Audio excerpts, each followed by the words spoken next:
So the last few games, it seems like it's been you and Cam kind of trading off, being really impactful, especially on the glass.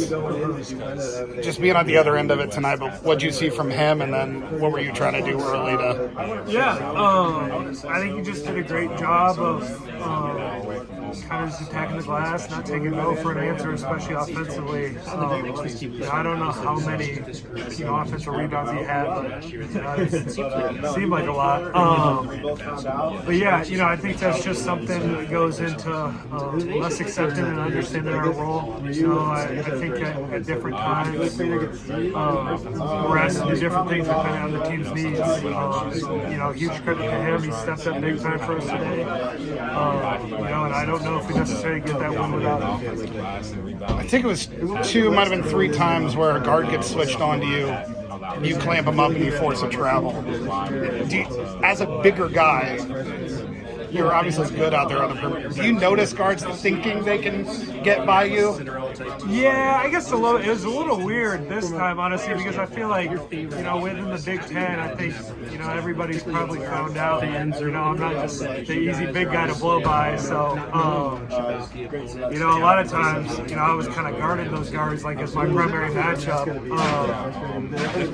So it was a little weird at first when, I got switched on and I see him, trying to clear out and stuff. But, for me, I'm fine with it. I like that matchup, and, I think it worked well for us a lot more times than not. So, I'm cool with it. What is your key one-on-one? Is part of it, the advantage that they really do think they can just get by you, so you can kind of stay on that and not worry about the shot as much? Yeah, I think it's a mix of things. I think, being 6'10" probably helps a little bit. But I think it's just kind of understanding where they want to go, kind of where to draw the line. Obviously, we talked a lot heading into High Point. They do shoot a lot of threes, but at the same time, they want to live in the paint, and they want to live in the paint to then get those spray-on threes. And our thing was just stopping them from getting in the paint. And if they do get in the paint, wall up, have a strong chest, and that was kind of my focus. Will comes in, has probably his best minutes here, just game-wise. To be able to do that in the NCAA Tournament, how does that kind of represent both him and this team in general? Yeah, that's huge for us. I've kind of been on his side at times where, you don't necessarily know if you're going to play.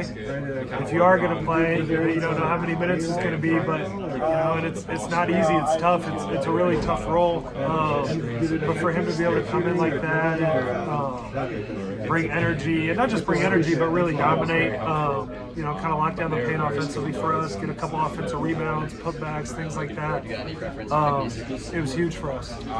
That big of an offensive rebound advantage in the first half. Just what kind of sparked it for you guys? Yeah, I think it goes back to kind of what we've been talking about all week.